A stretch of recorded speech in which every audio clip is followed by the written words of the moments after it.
እሺ እዚሁ ላይ ልደቱ እንድታክልበት ነው አሁን እየተካሄዱ ያሉትንም ጥሪዎች በተመለከተ በእናንተ በኩል ያለውን እይታ ማለት ነው። ግን በጣም ኢንትረስቲንግ ፖይንት አንስቷል ሕዝቅኤል። አሁን ከሚሴ ሄደ በሁለቱ ህብረተሰቦች መካከል ግጭት ሊፈጠር እየሞከረ እንዳለ ከእስካሁኑ አሰራሩ፣ አስተሳሰቡ፣ ባህሪው፣ ፖሊሲው በመነሳት መጠራጠር የሚቻል ነገር አይደለም።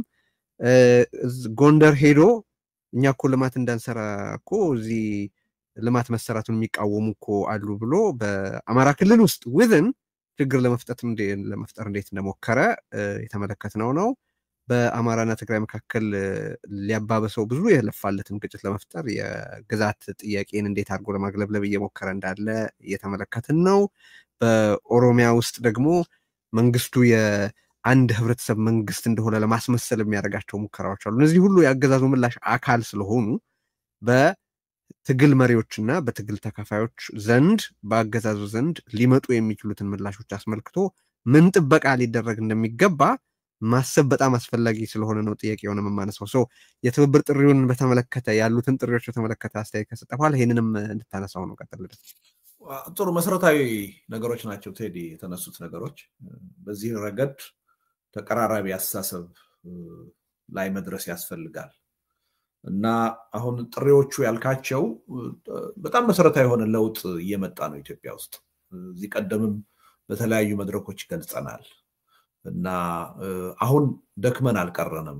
ህብረተሰቡ እያዳመጠን ነው እና ተገቢ የሆነ ተጨባጭ የሆነ መልስ እየሰጠ ነው የሚል በጎ ሁኔታ እየተፈጠረ እንደሆነ ስንገልጽ ነው የቆየ ነው። ታስታውሳለህ ከተወሰነ እኮ ኦልሞስት አመታትም ሳይሆን ወራት በፊት ሰላማዊ ትግል ያስፈልጋል አያስፈልግም፣ ህዝባዊ እምቢተኝነት ያስፈልጋል አያስፈልግም የክርክር አጀንዳ ነበረ። በየሚዲያው ስንቀርብ በዚህ ረገድ ሊሞግቱን የሚሞክሩ አይሰራም ብለው የሚከራከሩን ብዙዎች ናቸው የነበሩት። አገር ቤት ያሉ በሰላማዊ በህጋዊ መንገድ እንቅስቃሴ የሚያደርጉ ፓርቲዎች ጦርነት ይቁም ብለው ሰላማዊ ሰልፍ ለማድረግ ሲዘጋጁ ተቃውሞ ይገጥማቸው የነበረው ከአገዛዙ ብቻ ነበር። በተለይ የታጠቁት ኃይሎች ይሄ የሰላማዊ ህዝባዊ እምቢተኝነት ጥያቄ የነሱን ትግል አንደርማይን የሚያደርግ እየመሰላቸው የነሱን ትግል እንቅፋት የሚፈጥርበት እየመሰላቸው የሚቃወሙበት ሁኔታ ነው ነበር። አሁን ይሄ ሁሉ እየጠራ የመጣበት ሁኔታ ነው ያለው። አንደኛ በሚዲያ ደረጃ ያለውን ለውጥ ካየን በጣም የሚገርም። አብዛኛው ሚዲያ ሰላማዊ ህዝባዊ እምቢተኝነት ኢትዮጵያ ውስጥ ያስፈልጋል ለውጥም ሊያመጣ ይችላል ብሎ የማመን ሁኔታ በስፋት እየታየ ነው። ይሄ በጣም ትልቅ ለውጥ ነው የሚል እምነት አለ። ሁለተኛ ኢቭን በትጥቅ ትግል የሚያምኑ ድርጅቶች እና እነሱን የሚመሩ ግለሰቦች ሳይቀሩ በአደባባይ ወጥተው አሁን የሰሞኑ የዘመነን ጥሪ የሰማን ይመስለኛል ሰላማዊ ህዝባዊ እምቢተኝነት ያስፈልጋል የሚል ግንዛቤ እንደፈጠሩ እያየን። ይሄ ሰላማዊ ህዝባዊ እምቢተኝነት የሚያመጣው ውጤት እነሱንም ጭምር የሚጠቅም መሆኑን ተገንዝበዋል እና አጋርነታቸውን እያሳዩ ነው። እና ይሄ እኔ ቀላል ለውጥ አይመስለኝም። ወደፊት ለምናስበው የህዝባዊ እምቢተኝነት ትግል ትልቅ ግብአት ሆኖ የሚያገለግል ነው። ለምንድን ነው ትልቅ ግብአት የሚሆነው? አንድ ሰላማዊ ህዝባዊ እምቢተኝነት ውጤታማ እንዲሆን ከተፈለገ በህብረተሰብ ውስጥ ስልቱን በሚመለከት የተከፋፈለ አመለካከት መኖር የለበትም።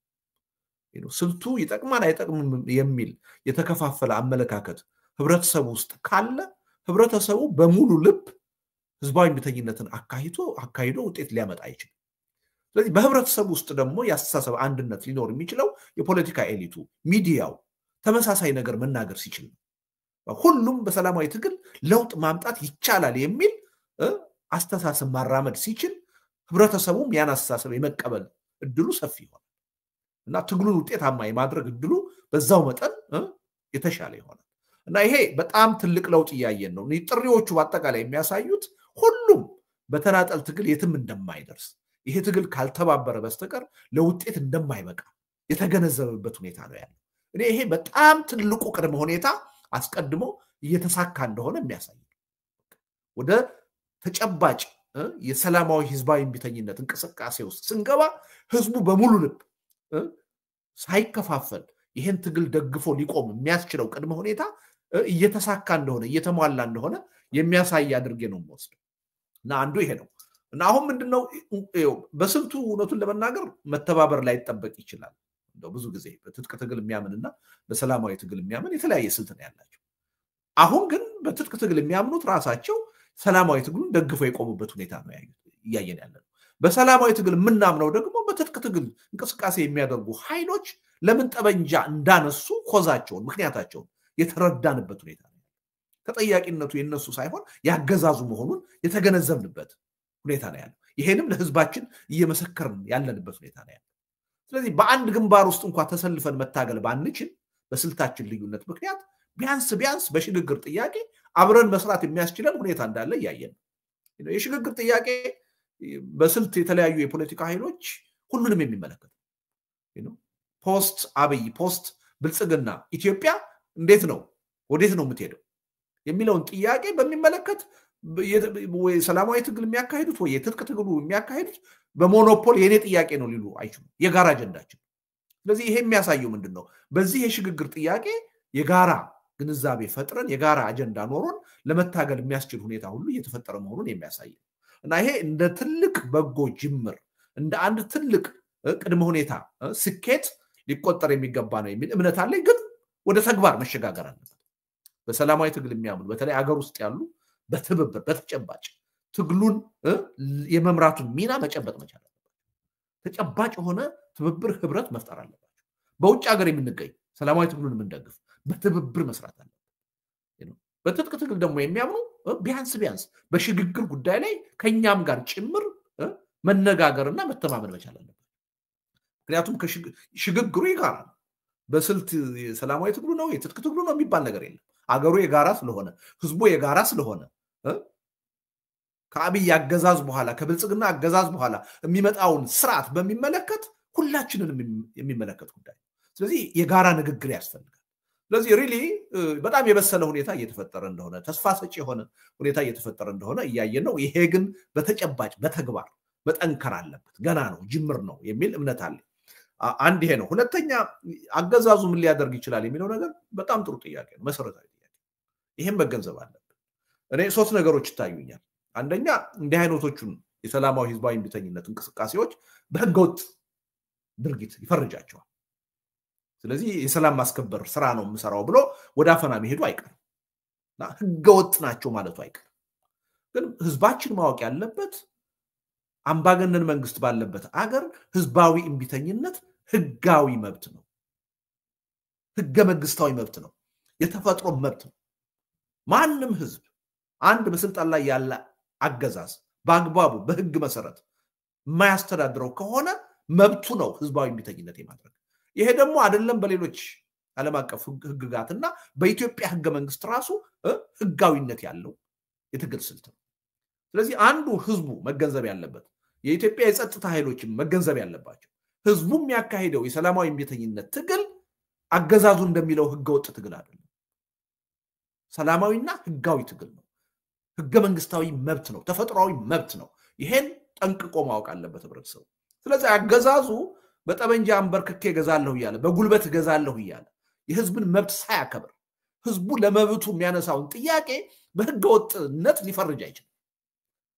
የህዝብን የትግል እንቅስቃሴ በህገወጥነት ሊፈርጅ የሚችል በሰላም የሚገዛ በህግ አግባብ የሚገዛ ስርዓት። ስለዚህ ይሄ መንግስት በምንም ተአምር ይሄን የትግል እንቅስቃሴ በህገወጥነት ሊፈርጅ የሚችል አይደለም። መፈረጁ ግን አይቀርም።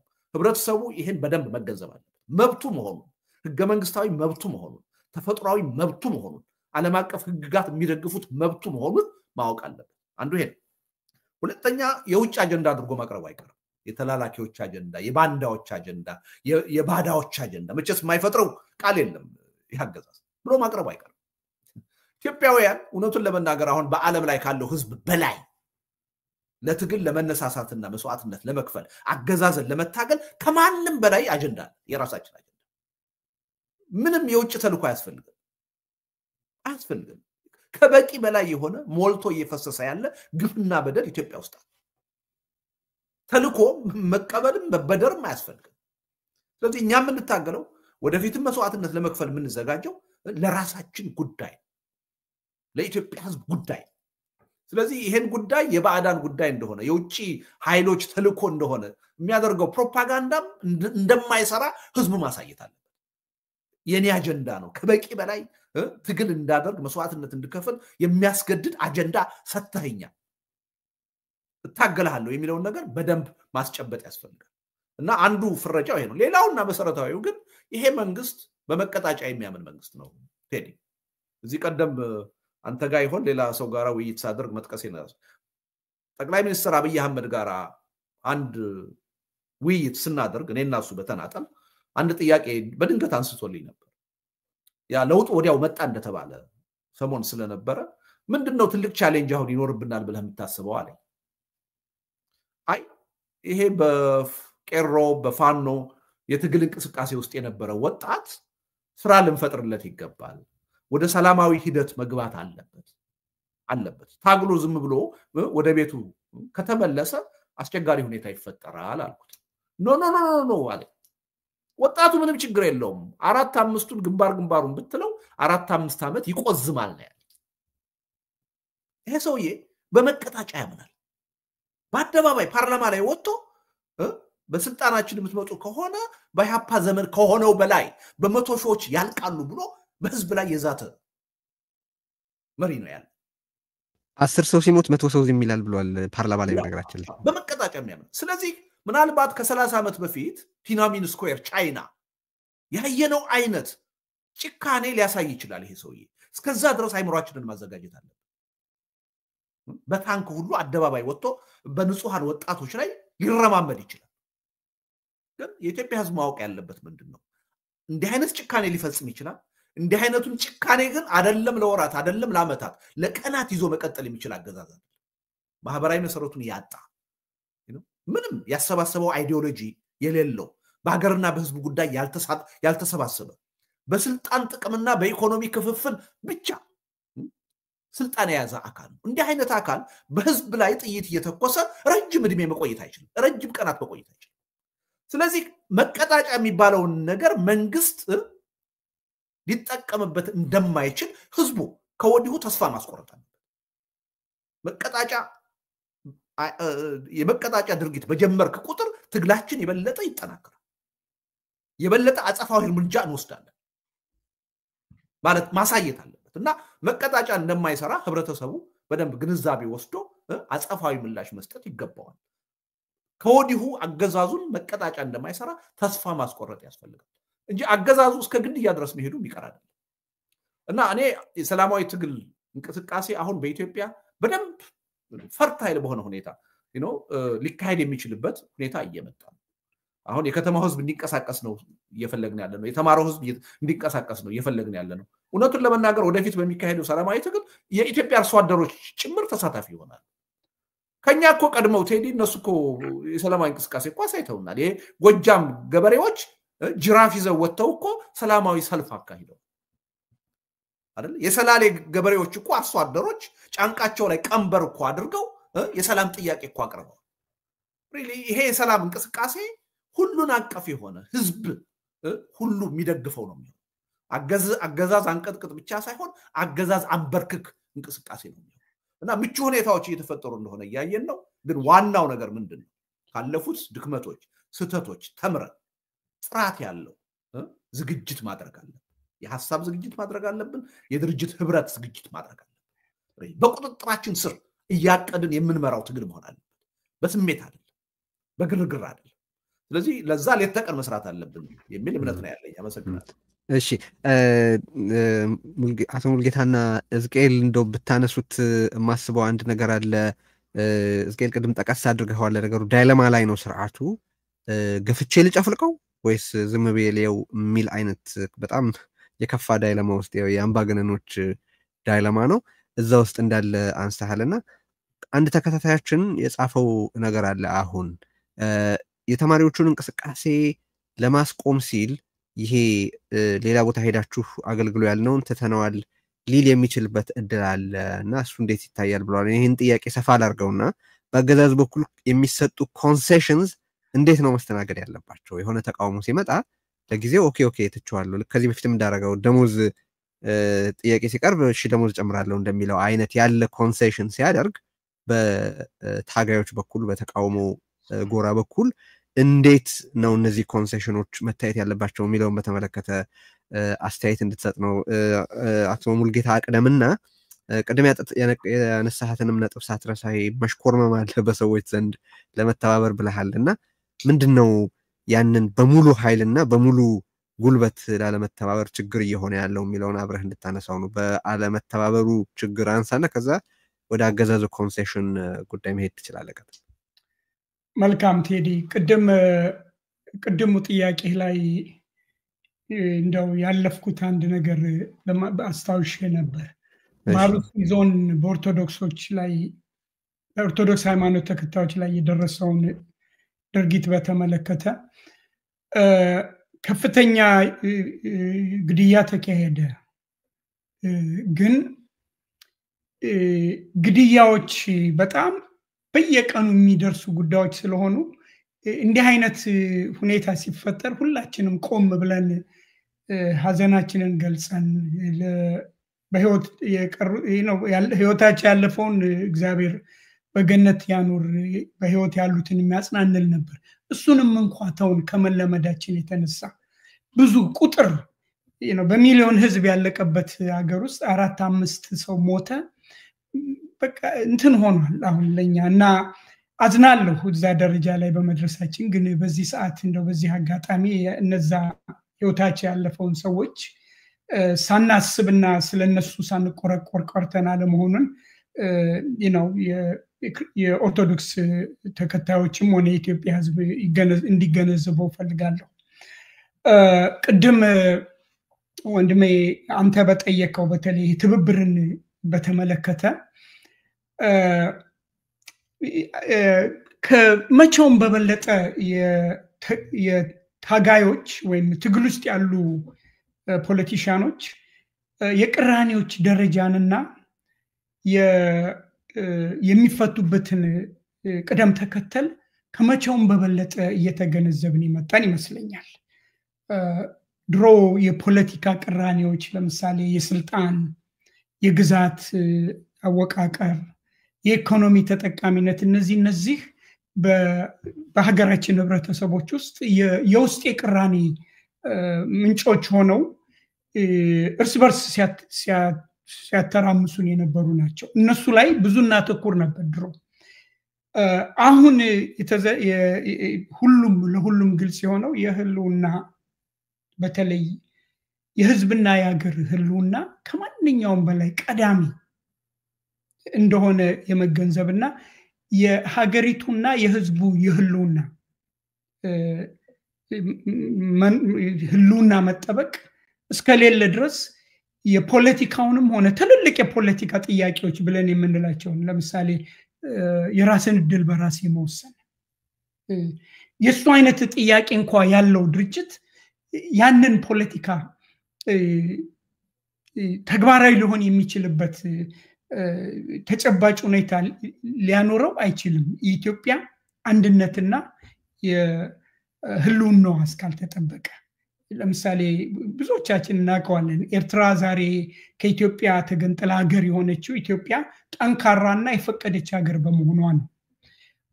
ላለፉት 30 ዓመት የሶማሌላንድ ከሶማሊያ ተገንጥያለሁ ራሴን የምችል ነኝ ብላ አገር መሆን አልቻለችም። ምክንያቱም የሶማሊያ መንግስት ሊያውቅ ስላልፈቀደ።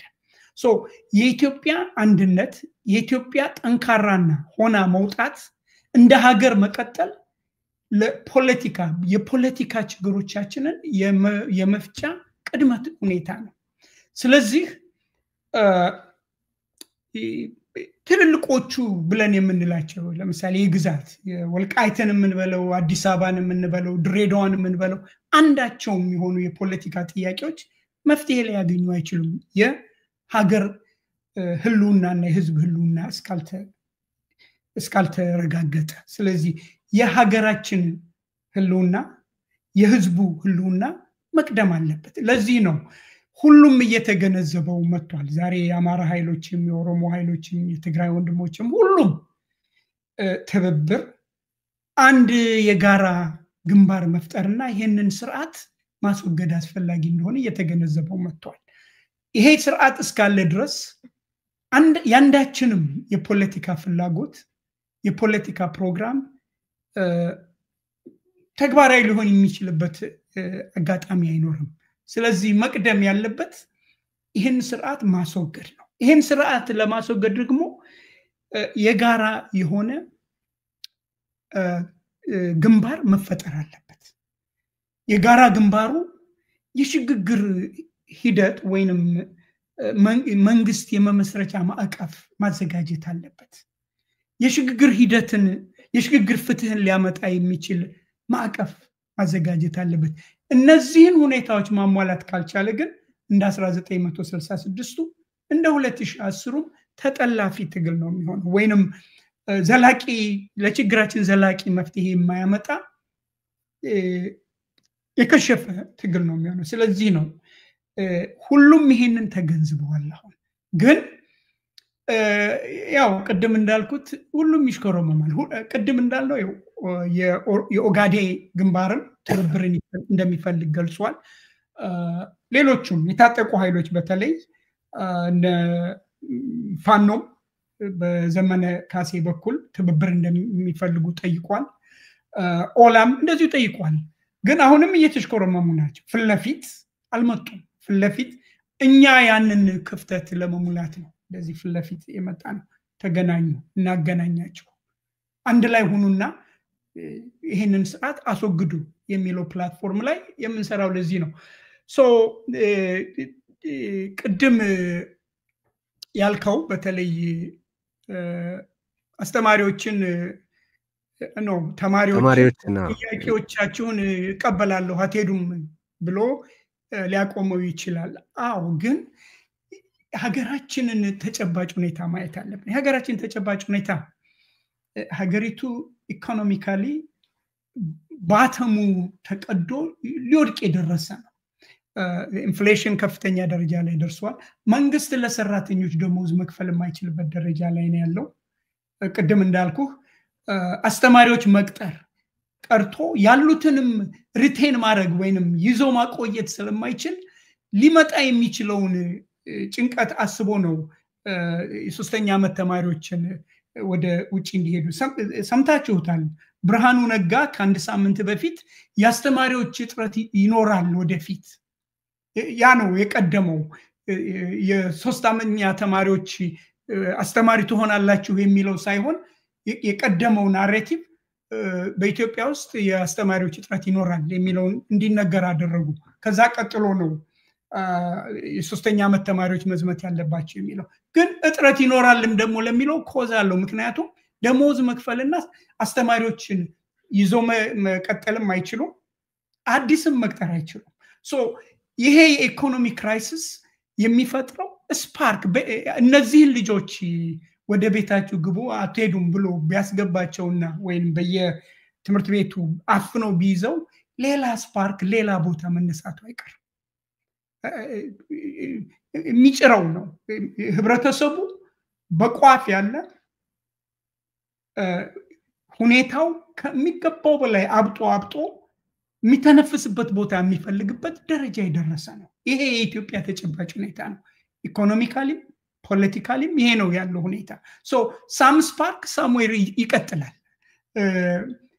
ከዛም ሌላ ደግሞ ተማሪዎቹ የሌላው ህብረተሰብ አባል ናቸው። አባቶቻቸው አስተማሪዎች ናቸው፣ አባቶቻቸው ገበሬዎች ናቸው፣ አባቶቻቸው እናቶቻቸው ሴም ሳይክል ውስጥ ያሉ ችግር ውስጥ ያሉ የህብረተሰብ አካሎች ናቸው። በአጋጣሚ እነዚህ ተደራጅተው በአንድ ቦታ ያሉ ስለሆኑ ነው እንጂ ችግሩ እንደ ምክንያት ሆኖ አስወጣቸው እንጂ እየተብሰለሰለ እየተብላላ ያለ ችግር ነው። አያቆምም።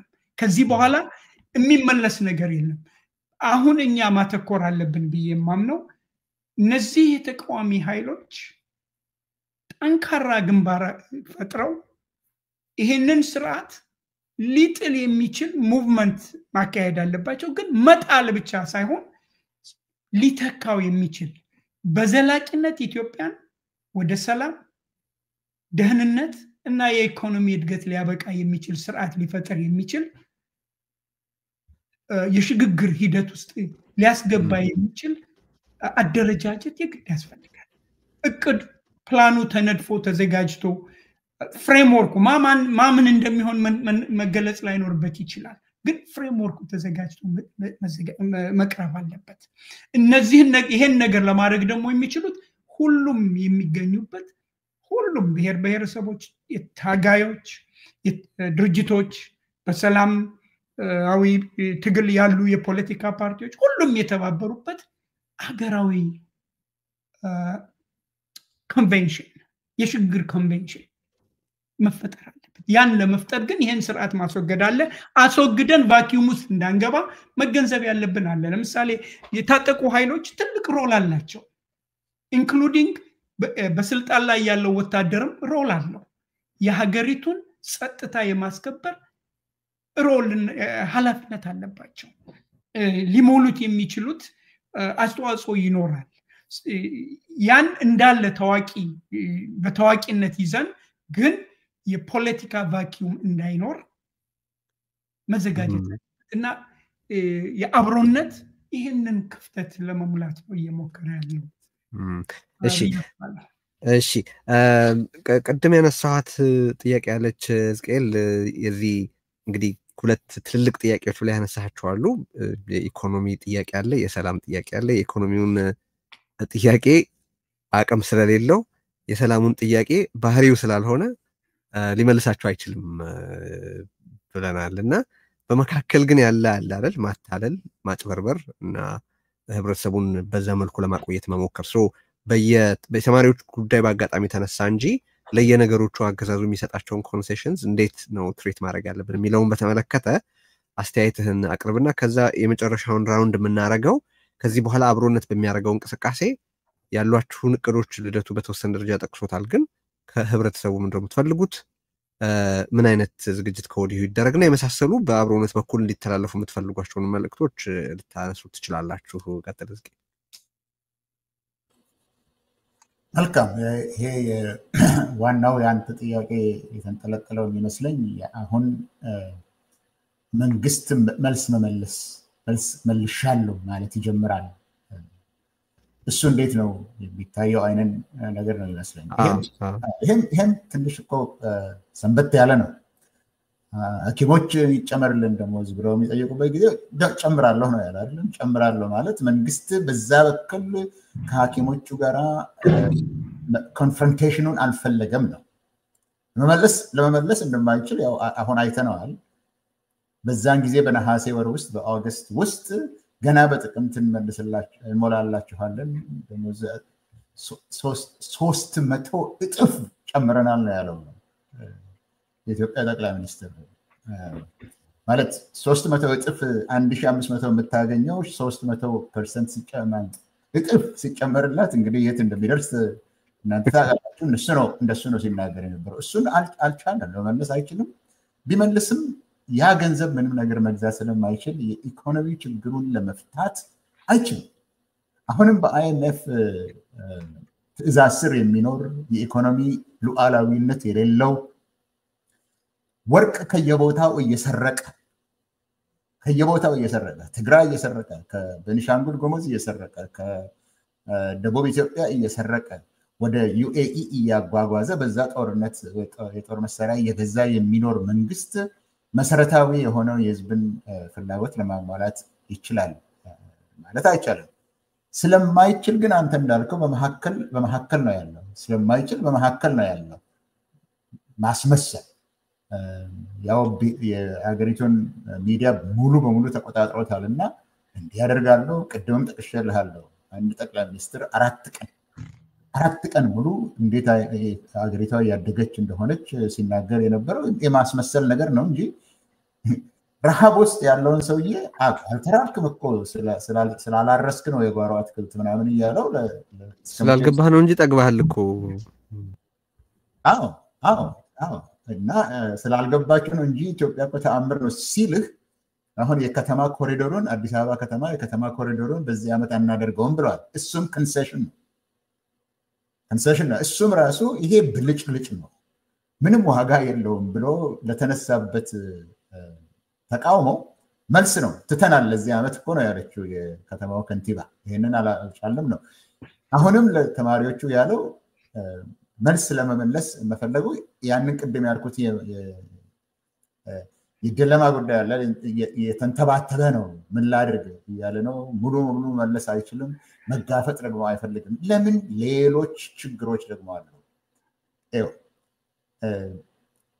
ቅድም ዲኬይ የመበስበስ የሚበሰብስ መንግስት ያልኩት ነገር አለ እነዚህ ብዙ አይነት መለያዎች አሉት በነገሩን ካየው የሚበሰበሰ ያለ ዲኬይ ያደረገ ያለ አገዛዝ ይሄ ያልተገደበ ሙስና የህግ የበላይነት መጥፋት የኢኮኖሚ መቀዝቀዝና የገቢ አለመመጣጠን አብዛኛው ምንም የለውም ጥቂቱ ደግሞ አሁን አዲስ አበባ ከተማ ለቡ የሚባል ቦታ ከሄድክ እንደዚህ ገንዘብ ብር እንደዚህ የሚረጩ ናቸው ያሉበት ወይም በመኪና ላይ ከኮፈኑ አይደለም ከውስጥ ዳሽቦርዱ ላይ ገንዘብ ይረጩና በዶላር ያሳዩና የሚገቡ ወይዛዝርት እሱን አይተው እንዲከተላቸው ያደረጉ አሉ ሌላው መኖር አይችልም ሌላው ደግሞ እንደዚህ የሚያደርግበት ነው እነዚህ ሁሉ የዛ የዲኬይ ምልክቶች ናቸው የህዝብ አመኔታ መጥፋት መንግስትን አለማመኑ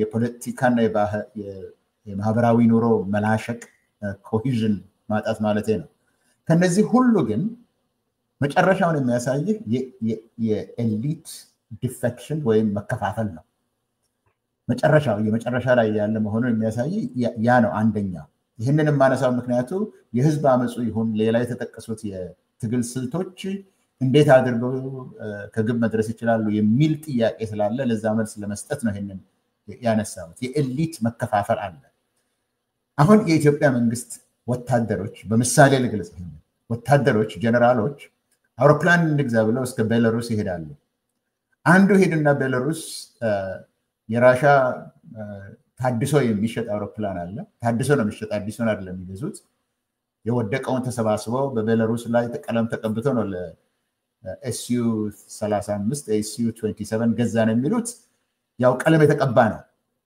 በዛ በሙሉ ዋጋ መግዛት ስለማይችሉ ከቤላሩስ ተነጋግሮ ይመጣል ተነጋግሮ ሲመጣ ሁለት ሌሎች ጀነራሎች ደግሞ የሚመጡትን የቤላሩስ የአውሮፕላን አዳሽና ሻጮችን ከዛ ከአብራችሁ ከተነጋገራችሁ የእናንተን ቋንቋ ከሚያውቀው ሰው ጋር እንዳትነጋገሩ ብሎ ይከለክላሉ በዚህ ለምንድን ነው ይሄንን የሚያደርጉት ከዛ ከግዢው የሚተርፍ ገንዘብ አለ እነሱ የሚበሉት ስለዚህ ጀነራሎቹ በግል ጉዳይ ላይ አሁን አንድ ምሳሌ የተሰጠው 100 ምሳሌ ልሰጥህ ይችላል በዚህ ጉዳይ ላይ ጀነራሎቹ ራሳቸው በዛ ሀብት መከፋፈል ላይ በጣም እየተጣሉ ነው ያሉት በጣም እየተጣሉ ነው በውስጥ ያሉት ይሄንን ወደ ታች ልታወርደው ትችላለ ወደ ፖለቲካ ክፍሉ ልትወስደው ትችላለ ኤሊቱ አለመከፋፈል የትጥቅ ትግል ማንንም መርጦ አይሄድበትም ተገፍተው ነው የሚሄድበት ማንንም አይመርጠውም ለምን ይሄ ካርል ክሎትሰቪትስ የተባለው እንደተናገረው ጦርነት እኮ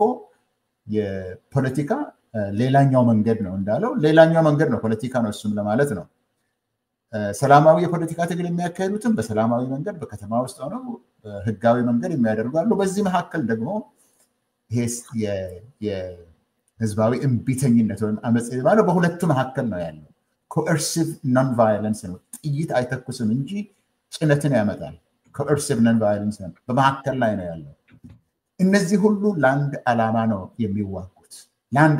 የሚዋጉት በተለያየ መስክ አሁን እዚህ እያየን ያለነው ሶስቱም አንድ ጊዜ እየመጡ ነው ይሄ ኮንቨርጀንስ እየመጣ ነው አንድ ላይ እየመጡ ነው ለአንድ ዓላማ እየተጠራሩ ነው ይሄ መንግስት ማለቅ አለበት አገዛዝ ማብቃት አለበት ጦርነት ማብቃት አለበት ሰላም መውረድ አለበት ሽግግር መምጣት አለበት የአብሮነትም ዓላማ ይሄ ስለሆነ ይሄንን እያሉ ነው ሁሉም ይሄንን እያሉ ነው ኤሊት ዲፌክሽን ባለበት ጊዜ ህዝባዊ እምቢተኝነት ባለበት ጊዜ ከውጭ ያሉት የትጥቅ ታጋዮች ኃይላቸው በጨመረበት ጊዜ ወደዛ አልሄድም ምክንያት አለኝ ይሄንን እንልበት በበዛበት ጊዜ ሁሉም አንድ ላይ እየመጣ ነው ያለው እነዚህ ሶስት ክፍሎች የተከፋፈሉ ሳይሆን ህዝባዊ አመፀኝነት ይሰራል ወይስ አይሰራም የሚል ክርክር ሳይሆን አሁን ያለው ሁሉም አንድ ላይ መጥተው ሐሳቡን በአንድ አገዛዝ ላይ ያሳረፈበት ጊዜ ነው ያለው እዚህ ላይ ምንድነው ህዝባዊ እምቢተኝነት ማየት ያለበት ያንን የሚያራምድ ማየት ያለበት አንደኛ ኤሊት ዲፌክሽኑን ማየት ምን ያህል እየበዛ ነው ሁለተኛ ወታደሩ ለመተኮስ ፈቃደኝነቱ ምን ያህል ዝግጁ ነው የሚለውን ነገር ማየት።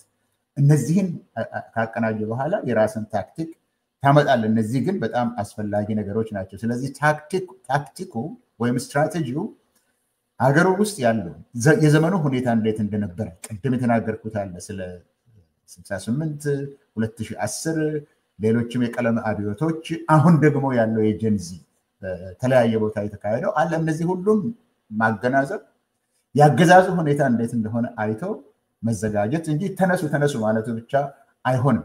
እነዚህን ሁለቱም ካገናዘብክና ካየ ኮንቨርጀንስ እንግዲህ ኮንቨርጀንስ ሁሉ ነገር አንድ ላይ እየመጣ ነው ያለው። ስለዚህ ምናልባት የአገዛዙ መላሸቅ እንዳይበዛ ካልሆነ በስተቀር አሁን ያለው እንቅስቃሴ በትጥቅ ትግሉም በኩል ያሉት የሚናገሩት ፖለቲካ በአገር ውስጥም ያሉት የፖለቲከኞች የሚናገሩት ነገር በሙሉ ወደ አንድ መጥቷል። ጊዜው እየቀረበ ነው። ይሄንን አይቶ ነው ታክቲኩ መዘጋጀት ያለበት። እሱን ግን እዚህ ሚዲያ ላይ የወጣ እንዲናርግ አትልም ለማለት ነው። እሺ ልደቱ በዚህ እያጠቃለልን ስላለ ቅድም የአገዛዝን ምላሽ በተመለከተ የውይይቱ በጣም ጠቃሚና አስፈላጊ ነጥብ ስለሆነ ማለት ታሳቢ መደረግ ስላለበት ብዙ ተቃውሞ ላይ የተነሳው ነገር ላይ እንዲህ ላይ ነው ሲተኮር መመለከተው በአገዛዙ በኩል የሚሰጡትን ምላሾች ጠብቆ አስቦ ምላሽ አዘጋጅቶ መጠበቅ በጣም አስፈላጊ ስለሆነ አንስተነዋል በደንብ በስፋት እና እቺ የኮንሴሽኗን ፓርት እንደዚሁ የዛው አካል ስለሆነች እሷን በተመለከተ ያለህን አስተያየት አገዛዙ የሆነን ተቃውሞ ለማቆም የሆነ ችግር ፈትቻለሁ እንዲህ አድርጌያለሁ ሲል እንዴት ነው ምላሽ ሊሰጠው የሚገባው የሚለውን አንስተህ ከዛ የአብሮነት ቀጥሎ ሊሰራቸው ያሰባቸውን ነገሮች በተመለከተ ቅድምም በተወሰነ ደረጃ ጠቅሰዋል። ግን ከሰው ምን እንደምትፈልጉ እንዴት እየተዘጋጀ እንዲጠብቅ እንዳሰባችሁ ከዛ ጋር የሚተሳሰሩ ሌሎች ነጥቦች ማንሳት ትችላለህ? ጥሩ እንግዲህ ቅድም አቶ ሙልጌታ ሄዶበታል። አንዱ ሰላማዊ ህዝባዊ ቢተኝነት ውስጥ ስንገባ ሊታለፍ የማይገባው አንዱና መሰረታዊው ቅድመ ሁኔታ ያለው ችግር የጋራ መሆኑን ግንዛቤ መፍጠር ነው። ምንም ኢትዮጵያ ውስጥ አሁን በቀጥታም ይሁን በተዘዋዋሪ እየተፈጠሩ ያሉት ችግሮች የማይመለከተው የህብረተሰብ ክፍል የለም።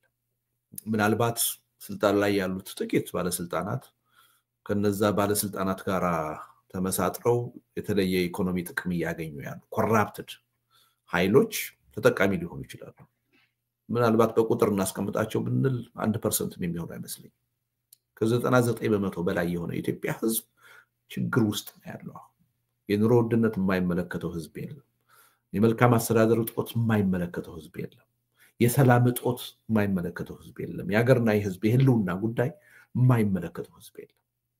እና አገሩ ኢትዮጵያ ሆኖ ነው እንጂ እኮ 6-7 ሚሊዮን እኮ ህፃናት ከትምህርት ገበታ እኮ የተወገዱበት ሁኔታ ውስጥ እኮ ነው ያለው። ከሚሊዮን በላይ የሆነ ህዝብ በጦርነት ጨፍጭፎ ያልበቃው ብሎ ሌላ 3 እና 4 የጦርነት ግንባር እየከፈተ ያለ አገዛዝ እኮ ነው በስልጣን ላይ ያለው። እንደው በህዝቡ አይደለም በአንድ ወረዳ ተመርጦ የፓርላማ አባል የሆነ ጠቅላይ ሚኒስትር ነው ይሄን ሁሉ እያደረገ ያለው። ይሄ ጠቅላይ ሚኒስትር አሁን አገሩ ኢትዮጵያ ሆኖ ነው እንጂ መገኘት የነበረበት እኮ እስር ቤት ውስጥ ነው። በፍትህ አደባባይ መዳኘት ነው የነበረበት በሰራቸው ወንጀሎች። ስልጣን መውረድ ነበረበት። ፓርላማው ሊያወርደው ይገባ ነበር የተቋማት ነፃነት ቢኖር ኖሮ። ብልጽግና ፓርቲ በእውነት ድርጅት ቢሆን ኖሮ ሊያወርደው ይገባ ነበር። ይሄን ሁሉ ወንጀል የሰራ መሪ ሆኖ መቀጠል አልነበረበት። እንደው ሌላው ቀርቶ የጸረ ሙስና ኮሚሽን አቃቤ ህግ መክሰስ ነበረበት እኮ። በቁጥር 1 አሁን ሊያስከስስ የሚችል በሙስና ወንጀል ቢፈጽመው ጠቅላይ ሚኒስትሩ ፓርላማው በማያውቀው በጀት የጨረታ ህግ በማይመለከተው አሰራር ነው ይሄ ሁሉ አብረቅራቂ ፕሮጀክት እየተሰራ ያለው። ተጠያቂነት የለም። ቁንጮ ኮራፕሽን አሁን እየተፈጸመ ያለው በቤተ መንግስቱ ሰዎች በጠቅላይ ሚኒስትሩ እና ኢትዮጵያ ሆኖ ነው እንዲህ አይነት አገዛዝ በስልጣን ላይ የቀጠለው። እና ይሄ ችግር ኢትዮጵያ ውስጥ አሁን አይመለከተኝም ሊል የሚችል ሰው የለም። ስለዚህ ምንድነው መሆን ያለበት? ይሄ በተናጠል የደሞዝ ጥያቄ የተለያዩ ጥያቄዎች እያነሳን በየአካባቢው ማድረጉ አይጠበቅም ሊባል አይችልም፣ አይገባም ሊባል አይችልም።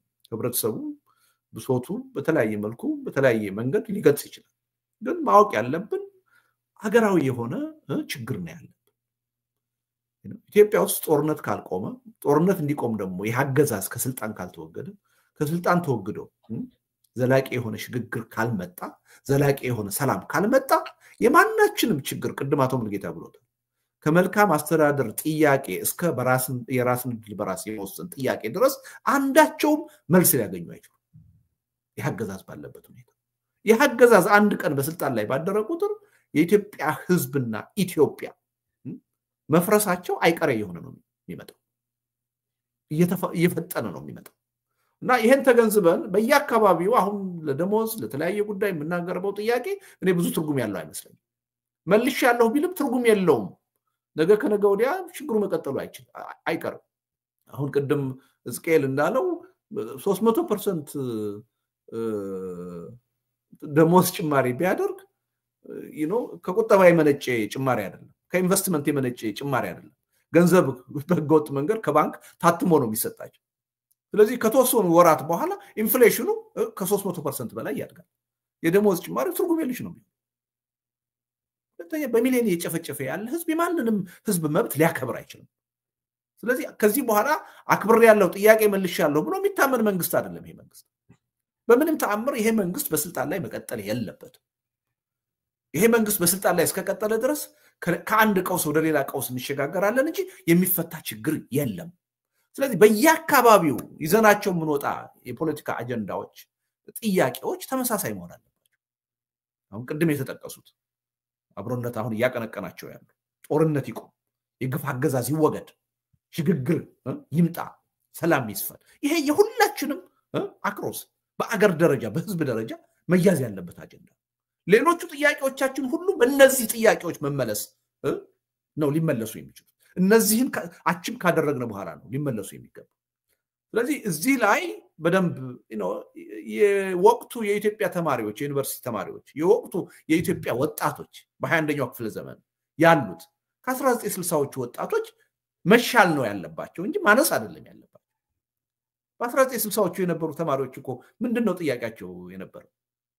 ጥያቄያቸው እኮ ህዝባዊ መንግስት ይቋቋም እኮ ነው፣ መሬት ላራሹ ይሁን እኮ ነው አይደል? የህዝብ ጥያቄ ነው ይዘው የተነሱት፣ የሀገር ጥያቄ ነው ይዘው የተነሱት።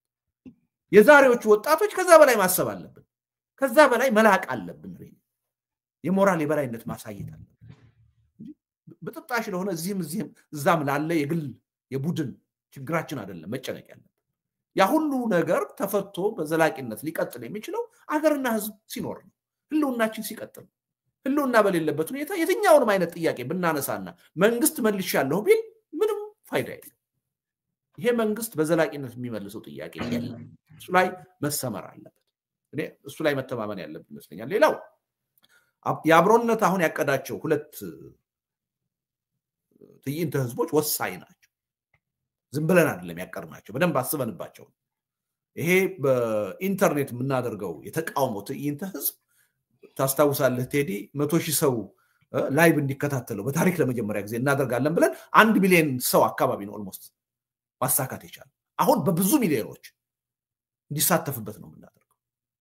የህብረተሰቡን ስሜት፣ አንድነት፣ ብሶቱ የደረጃ ላይ እንደደረሰ የማሳያ መድረክ ነው የምናደርገው። ዋሽንግተንና ለንደን ያሰብነው እንትን ዝም ብሎ አይደለም። ተቃዋሚው ጎራ ምን ያህል በህብረት በትብብር አብሮ ለመስራት እንደፈለገ፣ ህዝቡ ይህ አገዛዝ ምን ያህል እንደበቃው፣ ከዚህ በኋላ የብሔር ልዩነት አጥር እንደማይሆንበት፣ የሃይማኖት ልዩነት አጥር እንደማይሆንበት፣ ርዕዮተ ዓለም የፖለቲካ አጀንዳ እንቅፋት እንደማይሆንበት የሚያሳይበት መድረክ እንዲሆን ነው። ሆ ብሎ ግልብጥ ብሎ ያለ ልዩነት የሚወጣበት መድረክ እንዲሆን። ይሄን ስናደርግ ምንድነው የምናደርገው? አገር ውስጥ ያለው በሰላማዊ ህዝባዊ እምቢተኝነት ቀጥታ የሚሳተፈው ህዝብ ሞራሉ ይገነባል፣ ስነ ልቦናው ይገነባል፣ ይተማመናል። ተቃዋሚዎች በዚህ ደረጃ ከተባበሩ እንዲህ አይነት ነገር ማድረግ ከቻሉ ማቹር አድርጓል። ይሄን መንግስት ጥለን የተሻለ ነገር እናመጣለን የሚል በራስ መተማመን እንፈጥራለን። ስለዚህ እነዚህ መድረኮች በጣም ወሳኝ ናቸው። በአጭር ጊዜ ግብረ ኃይል አቋቁመን ለህዝቡ እናሳውቃለን።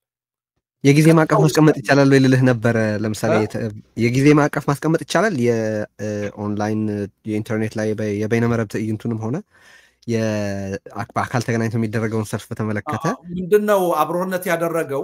ተነጋግረንበት ነበር። ጊዜዎቹን ምናምን ወስነን ከገባን ጥሩ አይሆንም። ምክንያቱም የጋራ ግብረ ኃይል ልናቋቁም። ስለዚህ እንዲህ አይነቶቹንም ነገሮች የመወሰን መብቱን የጋራ ግብረ ኃይሉ ብናደርገው ይሻላል ብለን አልወሰንም። ግን ግምትህን ንገረኝ ብትል ልነግርህ እችላለሁ። ለምሳሌ ወደዚህ ስብሰባ ከመምጣታችን በፊት አሁን ግብረ ኃይሉን በማቋቋም ዙሪያ ከሌሎች ስብስቦች ጋር እየተነጋገርን ነበር። ስለዚህ ይሄን ስብስብ በአጭር ጊዜ በሳምንት ጊዜ ውስጥ ልንፈጥረው እንችላለን የሚል ግምት አለ። እሱን ከፈጠርን የኢንተርኔት የትዕይንተ ህዝቡ ልምዱም አለን። በ15 በ20 ቀን እኮ ግብረ ኃይሉ ከተቋቋመ በኋላ ልናካሄደው እንችላለን። ያን ባደረግን ማግስት ደግሞ የምንሸጋገረው መሬት ላይ ወደሚካሄደው ሰላማዊ ሰልፍ ነው ማለት። ያ ትልቅ የሆነ እመርታ ይፈጥራል። ትልቅ የሆነ ተነሳሽነት ይፈጥራል። ብዙ መልእክቶችን ለኢትዮጵያም ህዝብ፣ ለኢትዮጵያም መንግስት፣ ለዓለም አቀፉም ህብረተሰብ እንዲያስተላልፍ አድርገን ነው የምናካሄደው እና ይሄን ህብረተሰቡ ትኩረት ሰጥቶ ሚዲያው ትኩረት ሰጥቶ ሊከታተለው ይገባል። ሁሉም እገዛውን ሊያደርግበት ይገባል የሚል እምነት አለ እና ሪሊ የምንሰጣቸውን መግለጫዎች በየጊዜው ህብረተሰቡ ሊከታተል ይገባል። ትብብር ሊያደርግ ይገባል። ከወዲሁ የስነ ልቦና ዝግጅት ሊያደርግ ይገባል እና እያንዳንዷ ነገሮች አሁን የምንሰራቸው ስራዎች ዞሮ ዞሮ በድምር ውጤቱ አገዛዝ አንበርክክ የሆነ ህዝባዊ እምቢተኝነት ኢትዮጵያ ውስጥ ለማቀጣጠል ለማካሄድ ሳያሸንፍ የማይቆም በእርግጠኝነት እሱን ለማካሄድ የሚያስችሉ ቅድመ ሁኔታዎችን ነው እየሰራን ያለን። ህብረተሰቡ ይሄን አውቆ ሁለንተናዊ ድጋፍ ማድረግ አለበት። በትኩረት በንቃት መከታተል አለበት። የፖለቲካ ኃይሎች ደግሞ ምንም ማቄን ጨርቄ ነው ለሁሉም ነገር መፍትሄ ያስቀምጣል። የወንጀል ተጠያቂነት የሚኖርባቸው ኃይሎች ዛሬ አይደለም ሂሳብ ማወራረድ የሚችሉ ነገ የሽግግር ጊዜ ፍትህ ይመጣል። ማናችንም በወንጀል የተሳተፍን ኃይሎች ተጠያቂ እንሆናለን። ተጠያቂነትን ምንም የሚተካ ነገር የለም። ያሉብንን የፖለቲካ አጀንዳ ቅራኔ እንዴት መፍታት እንደምንችል እያስቀመጥን ነው። መፍትሄ የምንችለውን በድርድር በውይይት እንፈታለን። እኛ ካልቻል አገሩ ባለቤት አለ። የኢትዮጵያ ህዝብ የሚባል ባለቤት አለ። ስለዚህ በምርጫ ሂደት የሚፈቱ የፖለቲካ ልዩነቶች ይኖራሉ። በህዝበ ውሳኔ የሚፈቱ ልዩነቶች ሊኖሩ ይችላሉ። እንዲቋቋም የምንፈልገው የሽግግር ሂደት ይሄን ሁሉ ነገር ለማስተናገድ የሚያስችል። ስለዚህ አሁን የሚያጣላን ነገር የለም። አንድ ሀገር አንድ ህዝብ አለ። ያ ሀገርና ህዝብ ተርፎ እነዚህን የፖለቲካ ጥያቄዎቻችንን ልዩነቶቻችንን በሰለጠነ መንገድ ዴሞክራቲክ በሆነ አግባብ በህዝብ ውሳኔ የምንፈታበት ሁኔታ መፈጠር አለበት እና ሪሊ አሁን በፍጥነት የህዝቡ ትልቅ የሆነ ማዕበል ነው እየመጣ ያለው። ይሄ ማዕበል ከኛ ፍጥነት አልፎ መሄድ የለበት። እኛ የበለጠ ፈጥነን የምንቆጣጠረው ማለት አለበት። አቅጣጫ ሲዘን የምንመራው መሆን አለበት። እንደ ፖለቲካ ኃይልም እኛ ካለፉት የፖለቲካ ኃይሎች የተሻለንን ማለት ካለብን ሪሊ ይሄን ትግል በእቅድ መምራት አለብን። በስሜት አይደለም፣ በተጠና ሁኔታ መምራት አለብን። ስለዚህ ህዝቡ በትግሉ ውስጥ ሊከፍለው የሚገባው መስዋዕትነት ባነሰ ሁኔታ እንዴት ነው ይሄን የምንፈጽመው? ባነሰ ጊዜ እንዴት ነው የምንፈጽመው? ለዘላቂ ውጤት በሚያበቃ መልኩ እንዴት ነው የምንፈጽመው በሚለው ጉዳይ ላይ በደንብ ነው እየተዘጋጀን ያለው በኃላፊነት ስሜት እና ህዝቡ ይሄን ማወቅ አለበት። ከዛ በኋላ ደግሞ ሪሊ አገዛዙ ከተፈረካከሰ በኋላ ቅድም እንደተባለ የፖለቲካ ቫኪዩም ከተፈጠረ በኋላ ከአሁኑ ምን አይነት የሽግግር መንግስት ነው የምናቋቁመው? ምን አይነት ቅርጽና ይዘት ይኖረዋል? ህዝቡ በዛ እምነት እንዲኖር እኛ የምንታገለው ስልጣን ላይ ያለውን አካል ለማውረድ ያን ግብ አድርገን ሳይሆን የተሻለ ነገር ለማምጣት እንደሆነ ህዝቡ እንዲያምንብን። ይሄ እምነት ምን ይፈጥራል? ይሄ ጥርጣሬ በፖለቲካችን ውስጥ ስር የሰደደውን ጥርጣሬ፣ አለመተማመን ሁሉ በማለዘብ ረገድ ትልቅ ሚና ይጫወታል እና በዛ ሁኔታ ላይ ነው ያለነው። ይከታተሉን። ሚዲያዎች ሪሊ የምታደርጉትን እገዛ የበለጠ አጠናክራችሁ ቀጥሉ እና በአጭር ጊዜ ይሄ የትግል እንቅስቃሴ ሁላችንም ከምንገምተው በላይ መርታ ያሳያል የሚል ተስፋ ነው ያለኝ።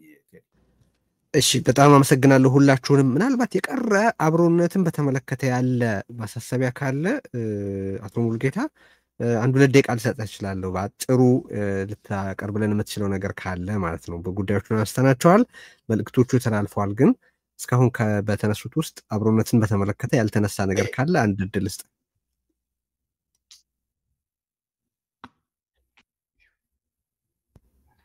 አቶ ሙሉጌታ አይ ቲንክ ሚውት ነው መሰለኝ። አቶ ሙሉጌታ እሺ እየሰማንህ አይደለም? እኔ ሚዩት አይደለም። እሺ አሁን ይሰማል። እሺ ሕዝቅኤል ቀጥል። አቶ ሙልጌ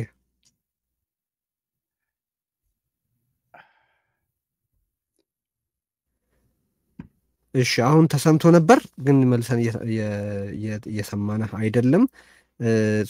ሌሎቻችሁ ምናልባት ሕዝቅኤል ያልተነሳ የምትለው ነገር ካለ እድሉን እንድትጠቀም ያክል በአብሮነት በኩል ህብረተሰቡ እንዲያውቅ የምትፈልጉት ነገር ካለ እሱን ማንሳት ትችላል።